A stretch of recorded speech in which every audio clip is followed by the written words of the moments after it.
idea that there are some jobs that are safer than others, I think, is a little bit exaggerated. There's no such thing as a safe job per se. You're listening to the Take Back podcast, where women of color creatives come together to inspire, empower, and encourage each other. I'm Jess Pillay, an Indo-Fijian independent singer-songwriter. And I'm Angelica Dianda, a Mexican-American licensed mental health counselor and singer. And this is the podcast where we explore and elevate stories from women of color who are artists, musicians, actors, entrepreneurs, and so on, who are navigating and taking back systems designed against them. Okay, so today we had the amazing opportunity to talk to Sherry-Lynn Lee. Sherry-Lynn Lee is an LA-based musician, songwriter, and producer of Asian descent who grew up in the tropical African island of Mauritius. While she was growing up, she said she was a straight-A student, and then she went on to pursue a degree in computer science. And we definitely saw proof of that in this episode when we were talking with her, because she's just so articulate, and you can tell how smart she is and how systematically she thinks about things. And yet she's definitely a creative through and through. And she says that throughout her life, she simply could not help but explore her creative side. She had a job in Silicon Valley, and after doing that as a data scientist for a while, she left that career and ended up immersing herself in songwriting, producing, and mixing music for her musical jazz pop duo called 23rd Hour, which is something that she does with her husband, and also working with other artists as well. And she was so lovely. I was just so excited the entire time that we were talking to her. Yeah, I'm really loved the wisdom and knowledge that Sherry-Lynn just shared and just was so open about her experiences. So I cannot wait for you all to dive in a little bit deeper and to get to learn more about her and her background. So it was just an incredible conversation. We are so excited for you all to hear it. So let's go ahead and dive right in. So welcome, Sherry-Lynn Lee, to our podcast. We are so excited to have you today. Thank you so much for having me. I'm really happy to be here. You have a really interesting cultural background, and you grew up in Mauritius. So tell us about that. What was that like growing up there? I don't think I've ever met another person from there. So this is super exciting for me. And I'm really excited to just hear what your upbringing was like. Yeah, so I was actually born in Toronto, but then my parents moved back. My mother was really sick after she gave birth to me, and she couldn't work. And my dad was not making enough money for them to survive there. Plus, it was really cold. Sure, yeah. Canada. Maybe we should just move back. So they moved back. I grew up there. I have a younger brother. And so growing up in Mauritius was a very interesting experience where it was multicultural. So most of the population is of Indian or African descent. Okay. And and then Chinese people are approximately 2% of the population. And then there's less than 1% white people left. Okay. I mean, all the colonizers, most of them left. Yeah. Okay. Yeah. We're the only ones left here. Yeah.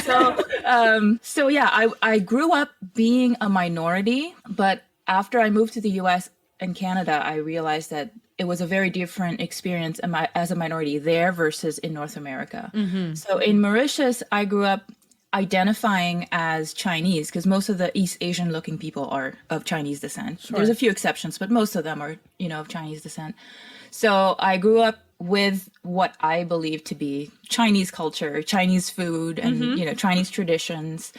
And so my family, for the most part, was Catholic or Protestant and Buddhist. Okay. Oh, okay. So we practiced both. And I guess the Buddhist side was more like us preserving our culture kind of thing. Like my grandmother still really does believe in a lot of that stuff, but I think a lot of the younger generation, not so much. We just do it because it's our culture and we want to preserve it, and we, do the rituals and all that stuff. And then after high school, I moved back to Canada. I went to Toronto for my degree, and I looked around and I saw so many people of Asian descent around me and East Asian descent. And it was kind of strange. We were still a minority, but there were way more of us. Yeah, yeah. Yeah. You know? So university was great. I never felt like I was discriminated against because of my race. Yeah. There was some gender discrimination because I was in a computer science program, and I was one of very, very few women in that computer science program. And again, like I didn't realize that that was what was going on at the time. It's only looking back that I was like, oh my God, that was so sexist. Yeah.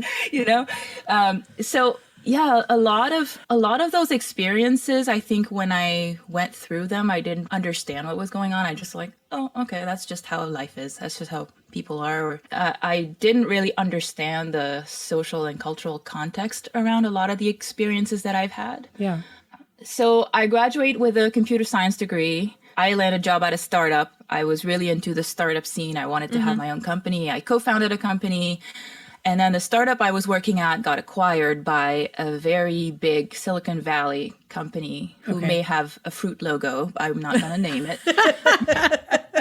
And so I was moved to Silicon Valley to work on that team. And it was an amazing experience. I mean, think about it. I just graduated from my degree and this job just lands on my lap. Like I didn't even see it coming. And I was like, and I had imposter syndrome from that, right? It's like, okay, I'm just graduating and I'm sure people work really hard to try and get in. And I'm just like getting this dropped on my lap. I was like, wow, that is insane.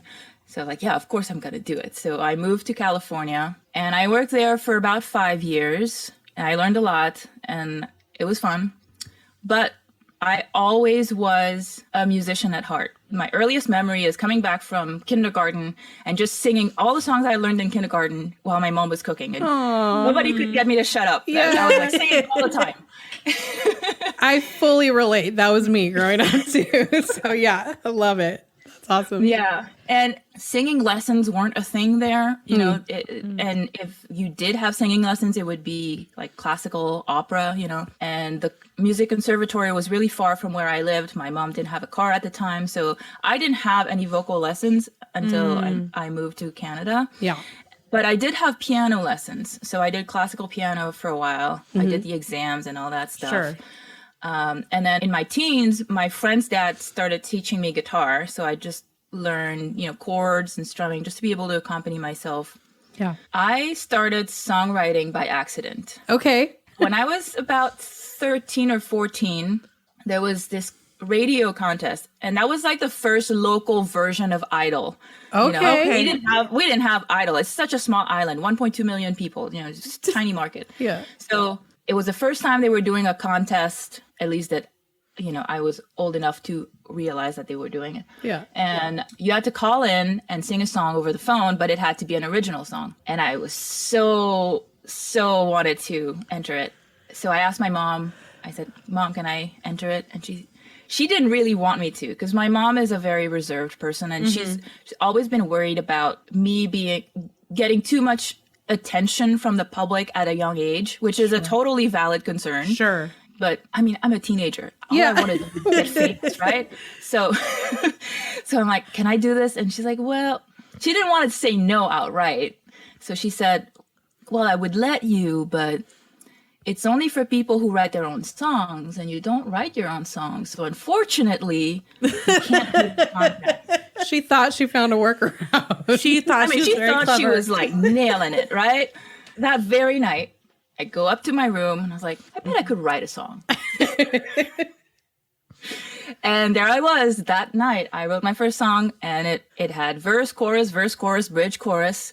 I did not enter the contest. I didn't tell her about the song that I wrote. It was weird. It was like right after I finished the song, I had this euphoric feeling like I had just discovered magic, you know, because I made something out of thin air that didn't exist 5 minutes ago, but now it does.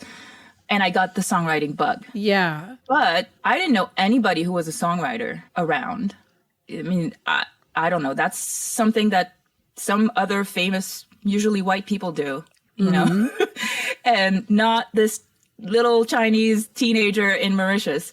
So I was actually embarrassed to even tell anybody about it. I think I waited several months before I even told my best friend that I wrote a song.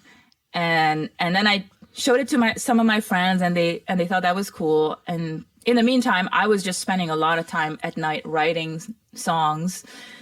And then eventually I was like, okay, I want to be able to play my songs. So I learned guitar to be able to do that. And then I think the next year I was playing that song for like a music day at school. So I was rehearsing, and my mom heard me singing, and she was like, who's that song by? Did you write that? I'm like, yeah. Like, oh, it's good. But yeah, that's how she found out. So how was that? That sparks all kinds of questions for me as a fellow songwriter. You know, I feel like sometimes in Asian culture, you know, not to generalize that broadly, but at least in my culture growing up, you know, I'm Indo-Fijian, and I feel like that creative expression sometimes, especially by, you know, parents and aunties and all of this, is sort of like, what are you doing? You know, so kind of going back to what you were saying earlier about your mom being like, I don't want you getting too much attention. And, you know, and it comes from a really meaningful, you know, protective place. But there's this sort of tension between protecting your child and also giving them the freedom to really express themselves creatively. And I think we internalize a lot of that stuff, right? And so I'm curious to hear, you know, when your mom gave you that feedback, what did that feel like for you to have your mother, who comes from this type of a culture, essentially, to say something that was validating and made you feel like, oh, she actually appreciates what I did? Did that create any kind of interesting feelings for you? Yeah, you know, I'm trying to remember. I think I did feel validated. And I was relieved, because the stereotypical Asian parent feedback would be not very encouraging. Right. But so I was relieved to not have gotten that, you know, first of all. But I also knew that even though she liked it, that she still wouldn't want me to pursue it too seriously. Sure. And I understood why, and I understood where she was coming from. And I had no intention of going against that until I was an adult. Because I know that she comes from a good place, and I don't know, my parents did a very good job of being stern, but like letting me feel like that was coming from a good place. Like I never had the rebellion, like, oh, you're so, you know, you're so overprotective, and like, I hate you kind of thing. Like I never got that. I always felt that, you know, it was coming from a good place, and I should listen to them until I'm an adult and I can make my own decisions. And then, you know, hopefully they will support me. So, yeah, I was kind of cool with it. As long as, you know, she didn't prevent me from doing it, which she never did. Yeah. Did you feel generally supported, like growing up when you started taking on new instruments and exploring your songwriting? What was your relationship like with your family in that context? They knew early on that I was really into music, and they were very supportive. I started Chinese ballet lessons when I was, I think, 7. I started piano lessons when I was 8 or 9, and then guitar lessons at 14. And like right around the time Idol started in West, there was a Star Academy in France, and that's what I was following, because we didn't really follow Idol there. And they had like dances and stuff. So I was really into dance for a while. So I would get together with my friends and we would learn those steps, or I would come up with some steps and teach it to them, and we would perform at school. And they were very supportive of that. My friends would come over, we'd practice, you know, and all that. And they were always supportive, but they always told me, you know, you should also make sure you study and, you know, not make that your plan A. And I guess I was lucky because I was a pretty good student. I got good grades in school. So they were like, hey, as long as you're doing well in school, we don't care. You know, if you want to do that, do that. Yeah. So at what point did you say, I think I'm going to go in the tech direction, even though I've clearly got this passion for music and am invested in this art, but I know I need to pick that stable career or whatever? Like, what led you to the computer science choice? I loved music and I loved, you know, being creative, but I also loved science and programming. Programming was my favorite class in school. We didn't have music class. We had visual arts, but I wasn't great at that. I enjoyed it, but I was not great at it. I was very good at sciences, computer science, you know, programming. I was decent at math. So when I was graduating, I didn't even dare to ask, can I go pursue like a music degree? Because the Mauritian rupee at the time was, I think, one Canadian dollar was 26 rupees. Okay. And now, I think US dollar to Mauritius, since COVID and everything, like US dollar is $1 to 40 rupees, which is insane. So I'm going to be taking the life savings that my dad accumulated working really hard to go get this degree. I can't get a degree that is not guaranteeing that I can make money. Sure. Yeah. You know? And also knowing that there were two of us, so not just me, but like there's my brother coming behind, and they weren't going to have money for both of us. So we made a family decision that I would go and I would get a degree and I would help out when I was starting to work, help my brother out. And I did. And that was totally voluntary. Like they did not force me to do that, but I just thought that's what families do. They support each other. Right. 100%. And I loved it. I love being challenged intellectually and being creative. There's a lot of creativity in places we don't often think of. You know, when you're creating software, you have to come up with creative solutions, elegant solutions to problems. What is the most efficient way that you can accomplish this that will run the fastest, that will make the most sense for the people who are using it, and all that stuff. So there was a lot of creativity involved in programming, which is why I really gravitated towards that as opposed to something else. I just really felt like I could create something. And again, it's software is you're creating something out of nothing. And it's still very similar to when you're writing a song where, you know, it's not there and then it's there and it does this thing. Yeah. And software was just, I guess, a slightly more tangible version of that. Like you have a software that you can actually look at. Right. So yeah, I gladly did that. Yeah. Oh, there's so many good points that I want to just like pick apart, but I'm not going to because we'd be here for, you know, hours and hours and hours. But oh man, such good stuff. You know what's so interesting? I love the connection that you just made regarding tech and like what, you know, and how that is such a creative space. Because outside of today's, you know, meeting with you, I never would have thought of that, but you're so right. I'm curious to hear from you, Sherry-Lynn. Just like walk us through like what things started happening for you to leave the tech world and enter into what you're now doing. Singer, songwriter, musician in a duo, and a producer. So tell us a little bit more about that. So confession, when I did move to Canada to go study at university, my secret plan was to audition for Canadian Idol. Nice. It got canceled. Oh! Dang it! So actually, that's my first time admitting that. You heard it. You heard it here, guys. First time. On the Take Back. Exclusive to the Take Back podcast.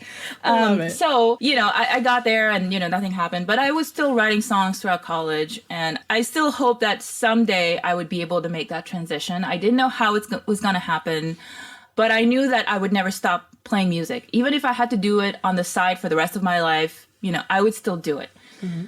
So I moved to Silicon Valley, you know, making good money. I went to a bunch of open mics. Every time I move anywhere, the first thing I do is go to open mics and meet other musicians, right? Because that's my people. Yeah. So I go to open mics, I meet a few collaborators, and I meet the person who is now my duo partner and my husband. And we started writing together, jamming and everything. And we really got into it. Like we were taking vacations away from our tech jobs to go record our songs in studios. And so it was like a vacation / recording trip. Yeah. And we were having a lot of fun doing that. And he was at the point where he was like, okay, you know, I'm done with tech. I want to leave. So we started crunching the numbers and looking at, okay, can we do this? And if we did, you know, how much time would we have? Like if we sold the house and we, you know, downsized, can we do this? And what other sources of income can we get? So we crunched the numbers.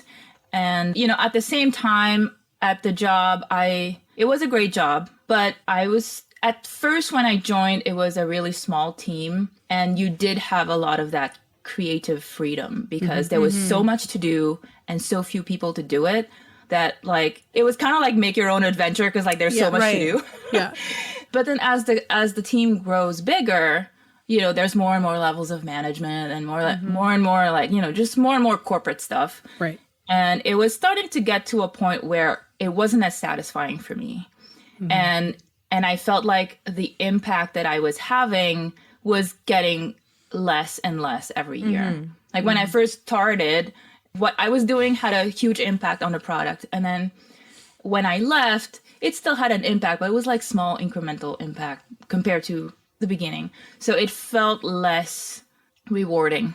Sure. Yeah, I was just less and less satisfied with it. And I didn't know, do I want to do this? I don't know. It's great, but like, I don't know if I want to do this forever. So I actually sought counseling. I went to a therapist. I was doing it for, I think, 6 to 8 months. I don't know, for a while. And I was just, very confused. Like, I really want to leave this job. Am I crazy?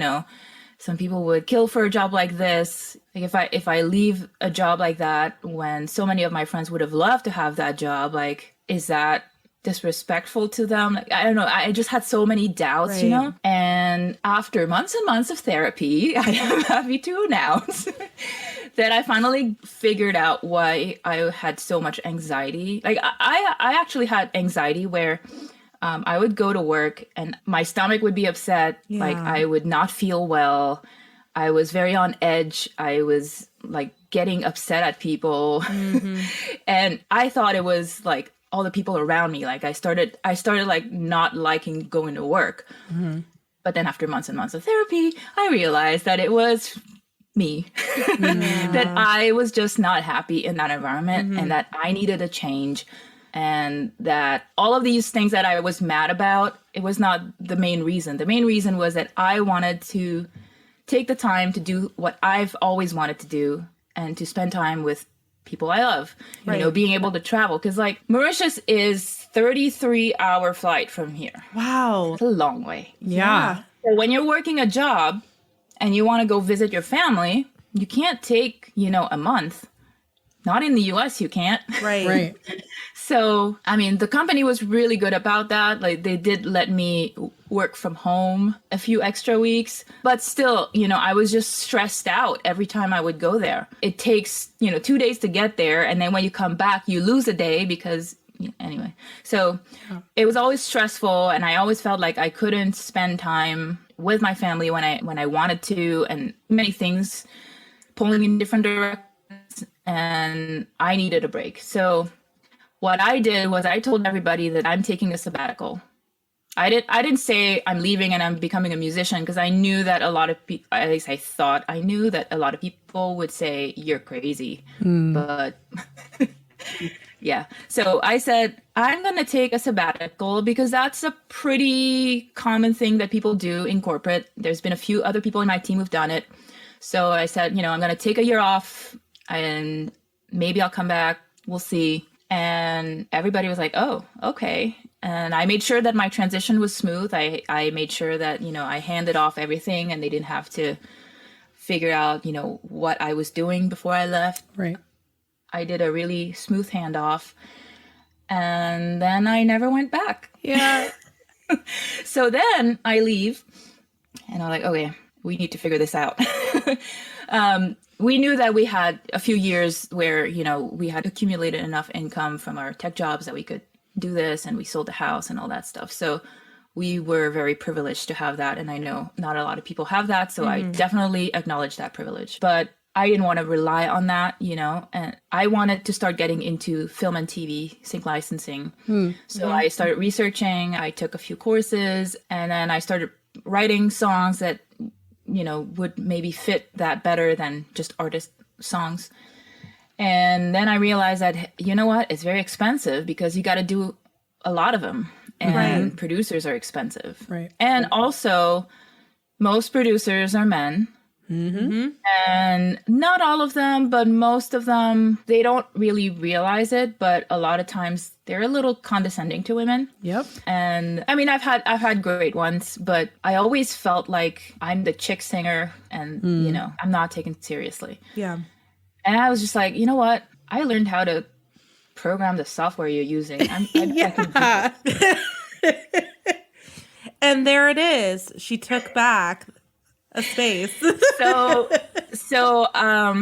there was one time. So we we had the DAW and everything set up, and we had demos that we did, but I didn't know anything. Like, I didn't even know what an EQ I mean, I knew there was an EQ, but I had no idea how to use it. Right. But then I got a brief one day in one of the Facebook groups I was in, and it was due like in 3 days. And we just happened to have a song that we had started demoing that was perfect for that brief.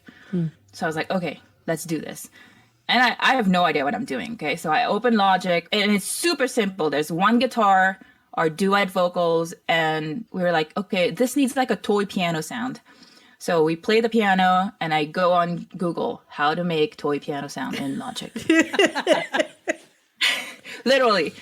And I find this tutorial that said, oh, you bring up this EQ and you roll off the high and you roll off the low, and you like, okay, oh, I got a toy piano sound. Good.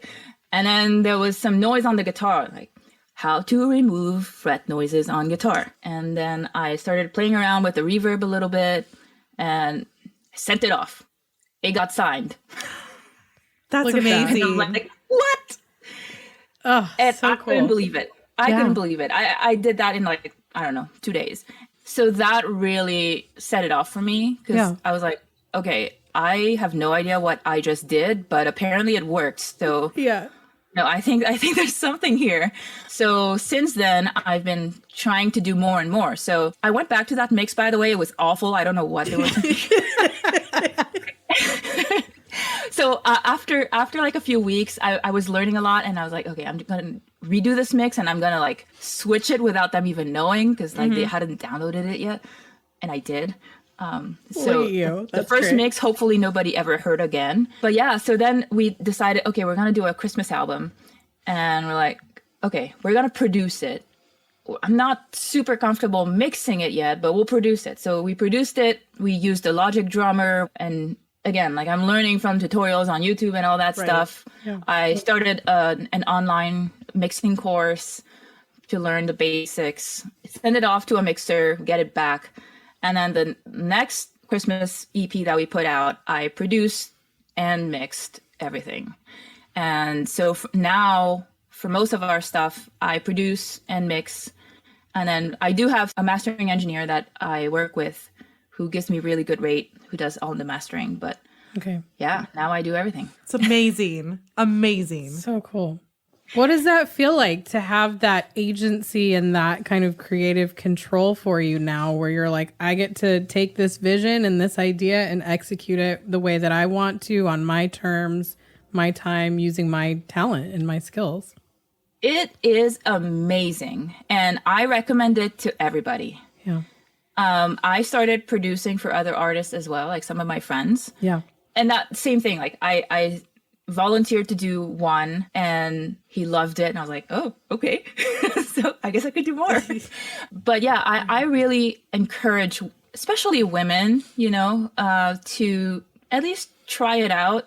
At first, I have to admit, I hated it. It was awful. I didn't know what I was doing. It was frustrating trying to record and, give a good vocal performance while trying to monitor your levels and, Logic doing its thing and crashing and, just all that stuff. There is a very painful beginning. I'm not going to lie. But once you get past that, it's awesome. Yeah. That's great. And I always recommend that people start small. Maybe you just start with learning how to record your vocal at home, so you don't have to go to someone else. Right. Like now, I don't want to go somewhere to track, because I like the privacy of my own studio. I don't want people looking at me making funny faces while I'm trying to reach those high notes. Okay, Right. I don't.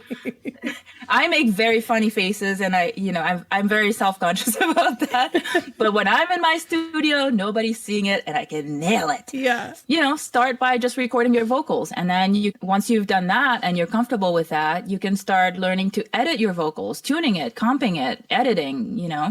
And then once you do that, you can start adding maybe like some chords and play with the Logic drummer. Just come up with a demo and then send it off to a producer to finish it off. And then you can start producing, and then you can start mixing, just little steps at a time. When I was doing it, I didn't look at the end product. I was just like, I'm just going to find out how I'm going to do the next thing that I need to do. And then after a while, I look back and I'm like, oh, I guess I did a lot of things. Yeah. You know, but if you don't think about the big picture too much, and you're just like, okay, break it down into a bunch of tasks, and I need to figure out how to do this and how to do this and how to do this, sooner than you think, you've done a lot of stuff. Yeah. So cool. That's such good advice.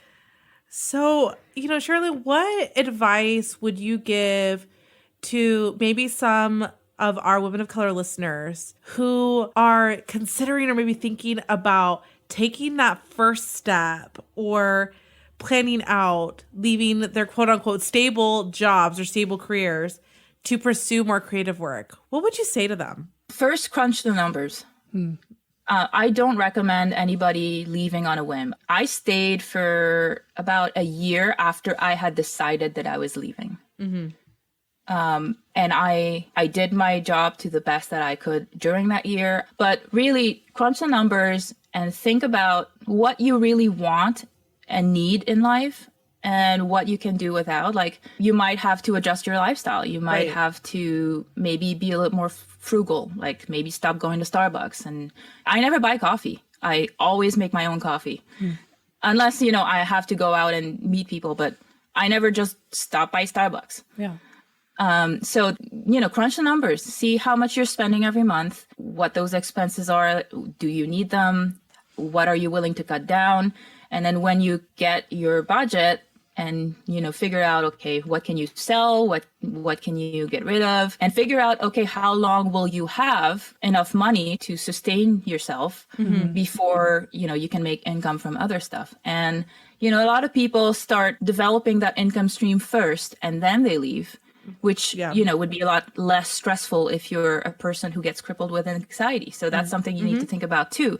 What's your personality like? Some people are just like, I'm willing to take the risk and I'm cool with that. And they really are very good at hustling and getting it done, right?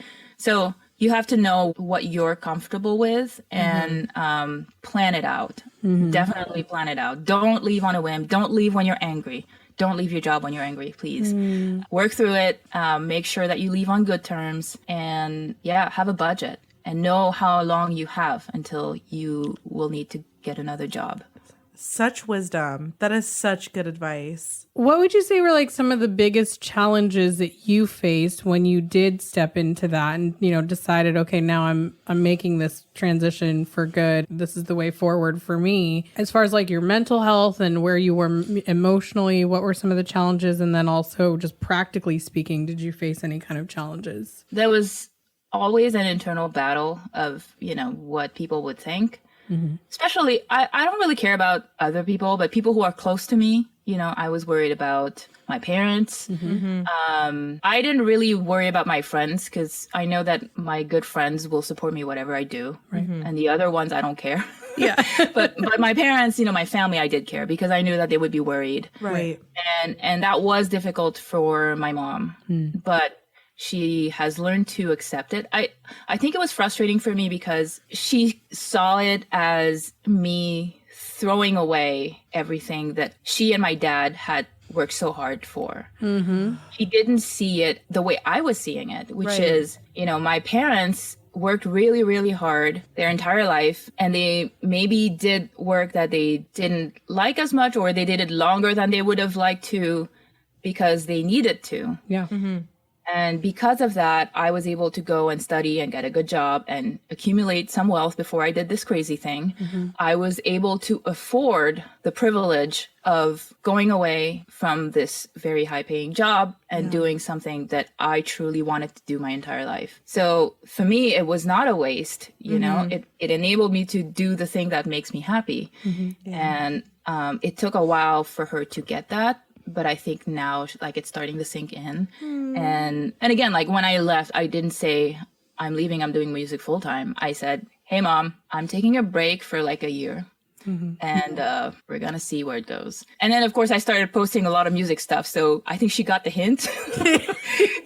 But she still had hope that, like, after a year, I was going to go back and, And also because of the company that I left, being from Mauritius, I never thought that I would get there. I remember being in a physics class and my teacher said, you're really good at this whole programming thing, keep working hard and maybe someday you'll be at one of the big companies like Microsoft or something. And I remember that specifically. And I thought, yeah, right.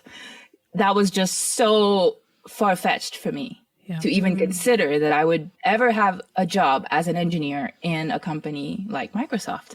Then I land a job at one of their competitors. And there was that, you know, letting go of that achievement for them was a little hard. Right. And, you know, I think immigrant parents a lot of times operate and make the decisions and the sacrifices and the choices that they make because it comes from a place of scarcity, right? A lot of times they're building everything that they have from scratch. I know my parents went through that, and Helika's had that in her family background as well. And so their intention is always, we want to create as much safety for our children, and we want to see them flourish in these continued patterns of safety. And then we come in with our creative ideas and say, hey, we want to do something that has a higher risk factor involved. And they're like, we spent our whole lives working to help you have this safe, stable thing, and that can be challenging. So, and the other thing too is, you know, after 2016, my whole idea of the world just like flipped upside down, right? And I started to question, like, what is safety? What is guaranteed? You know, and we were just like bracing for an economic collapse, to be honest. Right. Yeah. We're like, well, if the world's going to shit, you might as well do what you love. Exactly. You know? Exactly. But, you know, looking at what's happening now since the pandemic, so many people left their jobs, you know, and especially jobs that don't pay well, because if they're not going to pay you well, you know, why work there? Go find something else, right? But, you know, the idea that there are some jobs that are safer than others, I think, is a little bit exaggerated. There's no such thing as a safe job per se. I mean, at any time you could be fired. There could be layoffs. The company could go bankrupt, or I don't know, there could be some scandals, the stocks plummet, whatever. There's no guarantee. There are things that seem like they are more stable, and there are definitely things that are more in demand in the market, but there is no 100%. And we are fooling ourselves if we think that keeping a corporate job is safety. It's not. Right. That's such a good way to look at it. I'm glad you brought that up. Yeah, that's a brilliant point. But I have to say, I do struggle with the schedule. Like, I love the freedom, but sometimes I get too distracted. Sure. With a million creative ideas. Like, ooh, I'm going to start a podcast. Oh, wait. I also have a music client thing I need to do. And Right. So relatable. It is. Well, you know, that's what's so interesting too. Like, if you're working in a, you know, career or profession, obviously, you know, sometimes you go into that setting and there is a structure, there's expectations, deadlines, things. But when doing creative pursuits, it's like, you set those deadlines, you set those structures, right? So I love that you bring that up, because I think it is a common experience that a lot of creatives go through. Yeah, I have to be honest, I'm still trying to find the right structure, because if it's too structured, I'm not going to follow it. Right. But if it's not structured enough, I'm also not going to follow it. So I'm still like experimenting and trying to figure out the right pace for everything. Yeah, what are you finding that's working for you kind of so far in that experimenting? I am very much a batch processor. I don't know if it's because I was a computer science person, but I love doing things in chunk. So I try to do that. In February, I did the February album writing month, where I wrote 14 songs in February. Dang, yeah. And I'm not going to release all of them, but it was good to just focus on, this month, I'm just going to focus on songwriting, and I'm going to crank a bunch of stuff out. Yeah. Then there was tax month. So I think for me, I like to work on like several months. I like to do a few weeks at a time, focus on one thing. That way I can go deep, but then I also get a break afterwards. Yeah. So I'm trying to figure that out, but I think that's more or less what's working for me. So you're creating these kind of ebbs and flows for yourself, where you have busier seasons and then downtime, and it kind of balances itself out. Yeah, that's great. Yeah, because I've always admired people who can do a little bit of everything every day. That is just so not me. Yeah. People who say, you know, just work out 5 minutes a day, write 5 minutes in your journal every day. Like, that's just not me. I can write like a whole journal, and then I'm not going going to do it. But I love that you could just say so authentically, like, that's great that you could do that, and that is not for me, and I'm going to do my own thing. Right. And I think that's so refreshing. It's powerful, right? Yes, to claim it is. that and to know that about yourself. I think there's some agency in that, which is great. Yeah. I still try. But sure. I'm telling you, I fail every single time. I have a good streak for like a week, maybe a few weeks, and then it's like, oh yeah, I forgot to do it for 4 weeks. Oops. Well, Sherry-Lynn, I'm dying to hear a little bit more about what creative projects that you're currently working on. Tell our listeners a little bit about the podcast that you've started. Yeah. So during the February album writing month, I co-wrote with another API artist, and she's Filipino. We met at a listening session and we're like, there's not that many people who are Asian artists. So we got to write together, we got to get together. And we started talking about just our experience, and we noticed so many common experiences that we have that, white people don't. Mm-hmm. Especially as women too. Like, there's a lot of stuff that we have encountered that other people have not. Mm-hmm. And it was so cathartic to meet somebody else who got it. Yeah. So we wrote a song and we were really proud of it. And we were discussing how we're going to release it and our marketing plan. And so we did a Zoom call. We're like, okay, maybe we can like create some content for API month, put it on TikTok or whatever. And as we were talking, like there were so many ideas. We were like, you know what? It would make a good podcast. Mm-hmm. Yeah. And so we decided to start a podcast that is telling the stories of the Asian diaspora, and not just in the US, but everywhere else. We're focusing on the US right now, but we will talk to other people as well. And the idea is that the experiences that we have, there's a lot of commonalities. Mm-hmm. So it does feel great to, meet people and have those conversations and feel validated for us. But also there's so many nuances that is not something that somebody who's not in the community would know. Right.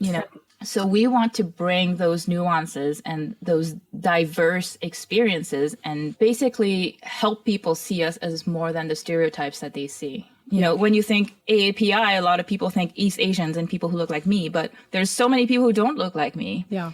So getting to know those cultures, getting to share those stories, but also getting to share the little slices of America or whatever country it is that we're growing up in that we experience, because they're not all the same. That's the gist of the podcast. What's the podcast It's called Nuances Beyond First Impressions with the Asian Diaspora. Okay, awesome. And we'll be sure to include a link to that in our show notes so that our listeners can check it out, because that's feels like a sister podcast in a way. I know. What we're doing. Yeah.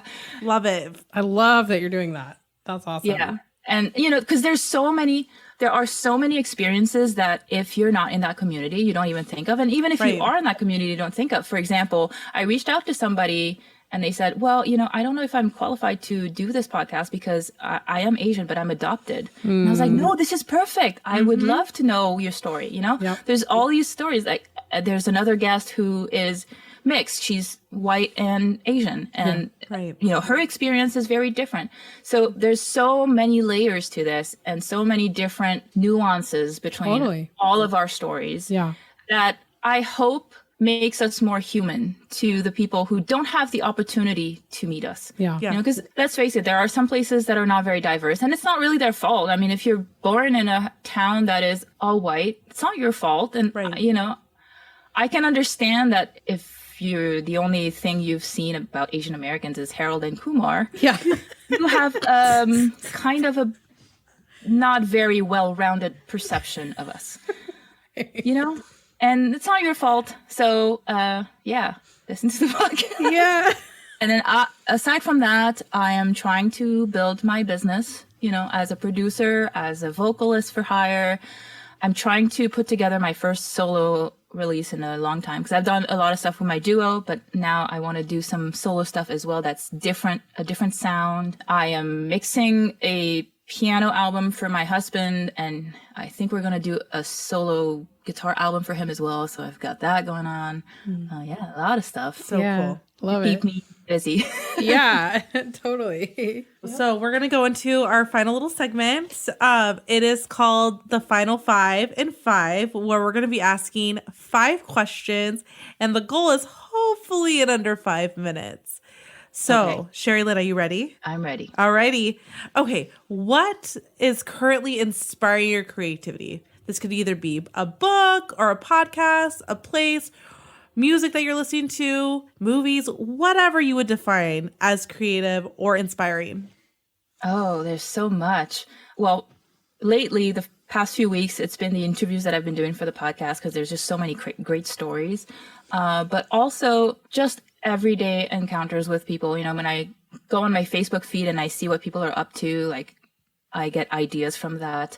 I actively go out and seek new music a lot. You know, I spend a lot of time just going through TikTok and finding new artists, checking out their stuff. So that, reading books as well. Yeah, everything. Yeah, So cool. that's great. All right. I'm really curious to hear this answer, but in your opinion, who would you say is currently crushing the game as a producer? This could either be a woman of color or someone else. Ooh. Crushing the game as a producer. Let's come back to this because I got to think about No it. worries. We'll circle back. All right. As a woman of color, specifically, how do you define self-care? I try to give myself and other people grace. When a lot of times all the stuff that's happening in the news is very overwhelming and I need to take a break. Yeah. So I just don't look at it. Yeah. I don't read the headlines. I don't have the news app on my phone. And I disabled all the notifications. So I have to like actively open the app to go see what's going on. I've muted all political stuff on my Facebook because I just don't want to deal with that there because I'm interested in actual discussions. I'm not interested in just people throwing off the cuff comments on a Facebook feed. So I've learned to curate my spaces so I know, you know, if I want to read discussions about politics or whatever, and I'll read both sides too, but I'll do it on my own terms. Like I'll read like Medium articles or, you know, news coverage, but on my own time, not when I'm on Facebook trying to network and trying to do other things. So that's one thing. And then the other is when something happens that makes me feel like I'm, you know, a person of color, you know, those encounters, I try to take a step back and realize that, you know, racism and, you know, systems of oppression, sexism, they're not a personality trait. They are systems. And the people who are doing those things that are sexist or racist are just the product of that system. And a lot of times when they're lashing out, it's because they feel like it wasn't something they actively did, like it wasn't their fault. And I get where they're coming from because they don't realize that all of the things that they've learned to do naturally are things that were imprinted on them by the system. So I think that kind of helps me take a step back and not feel it too much. Yeah, so good. So as a producer, what is the most unique instrument or item that you used on a track? Ooh, you're gonna like this. I did this song called Wasted Space in My Heart, and I used office supplies for percussions. So That is so cool. I took a pencil jar and I did something like, so it sounded like a hi-hat. And then I took a notebook that had a hardcover and I made that a kick. And I used a business card as a kind of slap clap thing. That was fun. That's so cool. I love it. And is there a woman of color business or brand that you would recommend to our listeners? I would really recommend Mad Potters. She makes awesome, super cute plant pots, and I just love them. She sells out almost every time. I haven't been able to get one yet. Like, that's how popular she is. Okay. But they're so cute. Oh, Love it. Love that's it. great. Well, that brings us to the end of the final 5 and 5. Did we want to circle back? Do you want to name a producer? Adrienne Gonzalez. Okay, cool. Okay. Any final thoughts or encouragement that you want to leave our listeners with? I would say you have to curate your space, and there's good things and there's bad things in the world, and there's good people and there's bad people.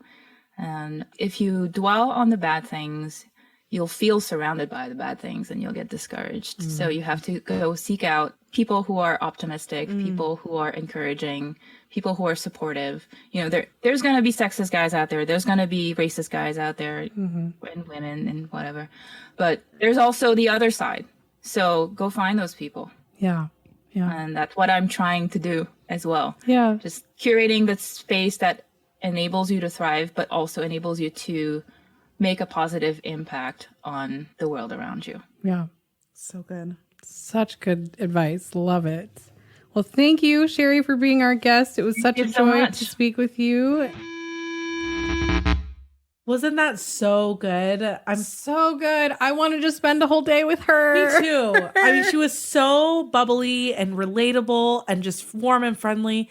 And really practical. Yes, extremely practical. You can see that computer science mind at work, you know, where it's like, I feel like a lot of times creative people are a little bit all over the place. I mean, we're like that, right? We're all over the place. And sometimes I have a hard time really focusing on things. But she was like so systematic in her thinking and has that like problem solver tendency in the way that she thinks about her life and her story and her creative work, which is why I think she's crushing the game. Yeah. And yeah.